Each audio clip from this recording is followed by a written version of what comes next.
আল্লাহ পাক তৌফিক দান করুন। ইনশাআল্লাহ আজকের লেকচার যাদের কানে যাবে, আমরা যদি না খেয়েও মরে যাই, আল্লাহ পাক না খেয়ে মারবেন না ইনশাআল্লাহ। রিজিক আছে, খাবো ইনশাআল্লাহ।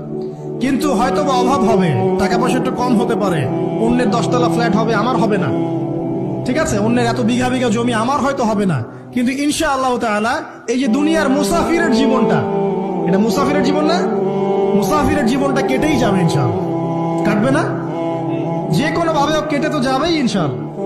এই যে পরকালের জীবনটা একটা চেতনার শক্তি, জানেন, দুনিয়াতে যত বাধা বিপত্তি আসুক, গাল মন্দ খান, গিবত তহমত খান, কষ্ট হোক, নির্যাতন হোক, একটা বিষয় মনের মধ্যে শান্তি দেয়। কি শান্তি? যে এই দুনিয়ার জীবনটা তো আর চিরস্থায়ী নয়, এটা তো আর সারা জীবন থাকবে না।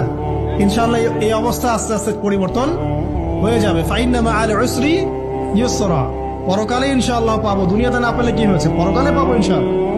যুবক ভাই, এসব জেনা ছেড়ে দেন, আল্লাহ রাব্বুল আলামিন আপনার জন্য হুর রেখেছেন জান্নাত, ইনশাআল্লাহ পাবেন ইনশাআল্লাহ।